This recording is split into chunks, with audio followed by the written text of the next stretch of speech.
Oh, What's up, bro? How you doing? what's good? How are you? I'm good, man. I'm sitting here. I've been recovering from the surgery, so I've just been laid up in the bed for a little while, chilling. But I'm good. Okay. Get surgery yet? Oh, my knee. I messed up my knee playing ball, so I had to have surgery. Oh, you So, did? yeah, man. Wow. But no, first off, I appreciate you coming on and joining us, bro. And then secondly, of course, once again, congratulations, dude. Winning, you and the team winning state. First time in school history, bro. That's huge. So congratulations. Appreciate that. I Yeah, mean, it's just I can even imagine. unbelievable. Man, it's so unrealistic. Just thinking about it still. I'm trying to process it all. I bet, dude. I bet. But to go ahead, I mean, we'll get into it, but to go ahead and get started today, I'm joined by a special guest, Mr. Noah Young, class of 2021. Noah will be attending UNA next fall to continue his football career. And of course, as I just mentioned, he just finished up winning, the state championship, first time in school history with Oak Mountain High School, which is, mine and a lot of the guests that we've had on alma mater. So that's huge. But I'm gonna kind of start off throwing you kind of something out the blue, just because I was curious. Mhm. Obviously, you're going down to UNA to play football next fall, and that's what you want to do, and that's what they want you to do. But I'm just curious, like, has it even crossed your mind, or like, if the opportunity came, would you be interested in trying to do both, like play football and basketball down there? Because Yeah, I've had a lot of people reach out to me and just like coming from my perspective, yes, it has crossed my mind.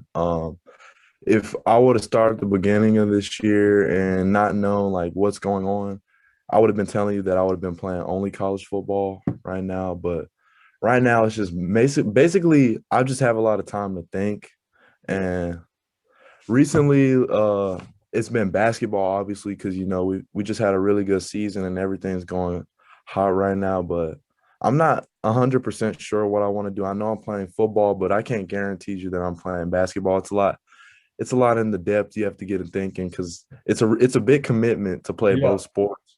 oh Not yeah, only just one, but two sports is a really big commitment, and it's just something I'd have to process over a while to think about. bro. Especially two back to back like that, like you'd be going straight from one to the other. But no, I was just curious because Yeah. like you can go, bro. I wouldn't be surprised at all. Like, I'm sure you could play basketball at that level. So I was just wondering if that had even crossed your mind at all. But so going back to state, of course, y'all win as soon as the buzzer sounds. I'm kind of curious, how did it feel? Or like, what's going through your mind, the team? Like, had it all set in yet? How did it feel as soon as y'all accomplished what you set out for in one state? It was just unbelievable. When you think about a state championship, you just think about how many times you've been in the driveway just playing around with your friends. Like it's like in a moment you can't imagine. And just growing up watching you guys, seeing you guys make it to the Elite Eight, like that really meant something to us. And it's just unbelievable. Like in the moment, it felt such like a blur, but the energy and the environment was so unreal that it's so hard to explain. It's just a lot of emotions going through everybody, and they were all positive, of course, Yeah, but everybody just feeling different vibes. You know how? bro, I can only imagine because, and the next thing I want to talk to you about is kind of the reaction to it, not just with y'all, but everybody around y'all. Because, so I'm Mhm. so on however many years, out of school, and y'all were all over my feed. Like everywhere I went, it was y'all and people my Yeah, age and older all tuned in talking about the game. So what was it like, for y'all, kind of the reaction and the response to it, not just, media, the school. I see Coach Love going around taking pictures with the faculty and staff. I see a picture of Colin on the rim. Like, yeah. what were the next couple of days and everything around that like? What was it like? It made us feel appreciative of what we did. Because like throughout the journey, like I feel like Oak Mountain came together, like the community came together as one, and it was like a family formed in the process. And to get that recognition for what you did, it kind of made us feel really special, and we hold a lot of pride about it. Um, and it just makes you feel good about what you did. And going back, and Coach Donald was telling us like a couple days before we played in the playoffs and we started in the Sweet 16 that you just want to do everything to your best of ability. You don't want to end this season thinking you could have had or given more than you could have, and just did what we did. Y'all did that, man. Because I was, like I said, for me, and you kind of mentioned it, there were people who really didn't even weren't a part of the basketball program, didn't even play basketball. And I saw, tweeting, talking about the game, congratulating y'all and stuff like that. And it was actually funny for me personally. So Wednesday, that was when I had my surgery. I had Oh, surgery really? that morning, and I had, Mm. I finished it up at whatever time. I forget exactly when. I forget exactly when the game was. But I get home, I get out of it. I'm still kind of recovering, from being at the Yeah, hospital and surgery. And I'm sitting there on my phone trying to find the string and all this. So I couldn't find one. But I ended up finding like a Twitter account and keeping up kind of question. That's how I kept yeah, up. It was just cool seeing, bro, the reaction, among everybody. And kind of like you said, just it was such a community thing. So, yeah, once again, big shout out to y'all for doing that. But going back to the kind of the journey as a whole, the season itself, and correct me if I'm wrong, y'all had of course, a really good season, but it wasn't like it was a easy walk the whole way through. Y'all had y'all struggles. I believe y'all may have mm, had a couple more losses than y'all may have last year, if I'm right. yeah. But were there ever any concern or doubt or like a sense of urgency, like hey, we need to get this thing going, or were y'all like, hey, we'll be fine, we'll figure it out during the course of the season? What was that like? Yeah, basically it was like we'll figure this out. Obviously, because we did face a lot of adversity. Last year we went to the Final Four, so we came back to 7A with the target on our back. So from the beginning, we knew it wasn't going to be easy. And then dealing with football season, how we made it to the playoffs. We're missing football players at the beginning of basketball season, and then we faced a lot of injuries as well. Yeah, And I remember we didn't have a full practice with all of our teams and our or all the players and the coaches till January. So that was like the first time we really came together as one, as a full team. And it really wasn't panic mode, I'd say. It was just keep calm and keep going. That was kind of like what we did. And like we said, it doesn't matter, get better. And when we came together as a team, that's when everything started clicking and the intensity rose from there. yeah, man. Because I mean, you mentioned it. That's one thing I could kind of see from the outside looking in. It looked like it took y'all a while to get completely healthy. Like y'all had a couple. Y'all always have a guy out here, a guy out there. So Mm-hmm. it's cool to hear you say that because I was wondering about that. But you mentioned it too just then. Football. As good as y'all's basketball season was this last year, you and of course our last guest we had on, Evan, yeah, Mm-hmm. y'all had a good football season as well. Obviously you didn't go as far as you did in basketball, but in terms of for Oak Mountain's history in football, y'all had a really good football season. And with that, one going back to UNA, when did you decide to make that commitment? Not when you signed, but like when did you know you were going to UNA, and why was it UNA? What you like about it so much? Um, well, first of all, after my sophomore year, I can remember they were the first school to reach out to me. And I ended up going to a camp down there and I really liked it. And since the COVID, I really didn't get to go on a lot of college campuses to see how it actually was. And I remember they got a whole coaching staff change, and Coach Bell pulled me into his office one day, and he said even after the coaching staff changed, like the new coaches, they even liked me, and they were showing a lot of interest. And I'd say I wasn't gonna tell anybody for sure that I was going to North Alabama, but deep down inside, I knew it right after they offered me in April.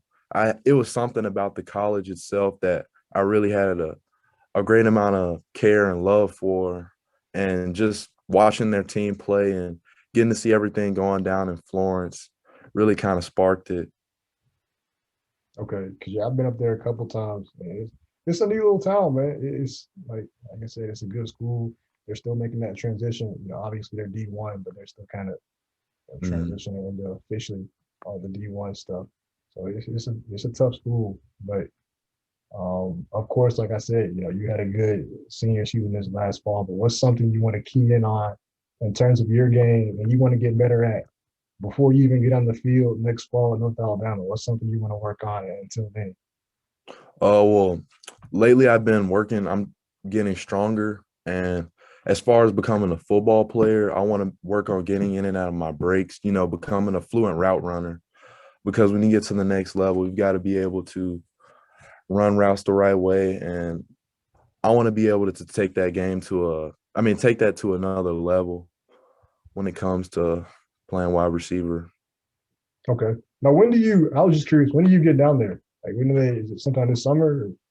Yeah, I'm actually leaving for summer workouts in the second week of June. Okay. All right. So, snap, man. Yeah, it's Yeah, exciting, nervous, ready to go.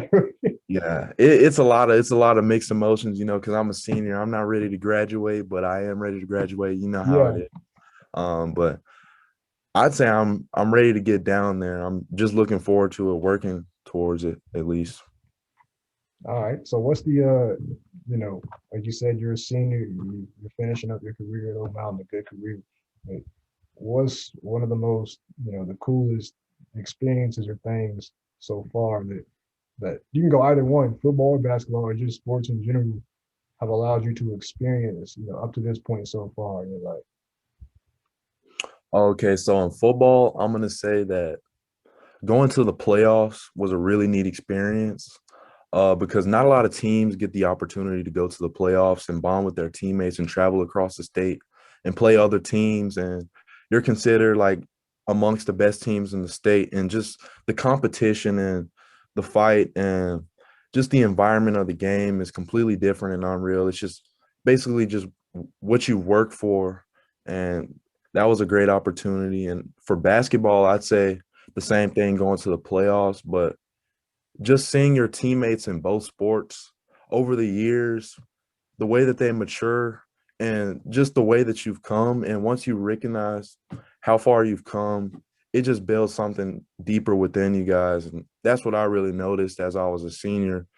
That kind of unfolded to me that this is only temporary, and I just started to realize a lot more into the depths of things, not really concerned with playing football and basketball, but as far as building relationships with your teammates, just having a good time and, working hard at the same time. Bro, that's big that you 100% that you're able to realize that already at this point. Like a lot of people don't realize that till they get out, but because that's something I've had a lot of guests. Some of you probably know Armand and Peyton's, but Mhm. who've come on and said the same thing. Really, just the relationships that you build, because a lot of those, I mean, they'll go on with you for life. Like you Yeah. remember those for the rest of your life. But I got some quick questions I'm gonna throw you on, put you on the spot here. And we're Okay. gonna get up out of here, see what you think on some of these. We're gonna start. Who is your favorite rapper in the game right now? Favorite artist? Favorite artist in the game right now. If I could choose one artist to go to, it would definitely have to be Polo G. Okay, I'm a huge fan. I've been with him since the beginning. okay, Polo G. Yeah, okay, that's a good answer. Who's the best wide receiver in the league right now? Um, if you ask me, the best wide receiver in the league, that's a great question. I'd say DK Metcalf is unstoppable Yeah. at times, and then Tyreek Hill, although the Super Bowl, we can excuse the Super Bowl, but his performance before that, really quick, and I'd say he's amongst the top of them too. So like I'd say between those two. Okay. I say, bro, Tyreek. That's a good one. Like I think probably the most unstoppable. Like nothing you can do with them. Let's see. If you could line up against, I like this one. If you could line up against any defensive back in the league right now, who would it be? Jamal Adams. I want all Jamal this. Adams. I want all this smoke. Or maybe even Marlon Humphrey because he's from Hoover, from this around area. He's really good putting on for the city of Alabama. Yeah, Yeah, I remember Marlon. I played with his little brother. I remember Marlon. Okay, what's your favorite NBA player in the league? NBA player. I'm a big James Harden fan. James Harden. I really like his game. He's really nonchalant about his game, kind of laid back and kind of too cool for the game sometimes. You know how they say he doesn't play defense or whatever, but I like James Harden a lot. Okay. See, I like James, but you're kind of an op because I'm a Braun guy, man. So y'all in our way. Yeah, we go into the depths of that argument for a long time. um, so I got a tricky one here. Would you rather have a 30-point game or three touchdown receptions in a game? Put me on the spot. You said 3 touchdown reception game. Yeah, or a 30 piece. I'd have to go with the 3 touchdown reception game. I mean, that's a really hard question, but 3 touchdowns, that's big time. But 30 points at the same time is too. Just They're both nah, that's both big time, honestly. yeah. So three touchdowns, all right. Oh, well, snap. I mean, Noah, I think that's about all I got for today, bro. I really appreciate you, like I said, taking some time out and coming and hopping on here. Best of luck going forward. Hopefully, sometime in the future, I'll get you back on here and we'll have another episode, talk again. But like I said, appreciate it. And of course, congratulations, man. First in school history, winning state, and best of luck with your football and everything going forward. All right. Thanks for having me, Gabe. No problem, man. You take it easy, bro. I enjoyed my time on the podcast. Yes, sir. No hat. We're out. All right.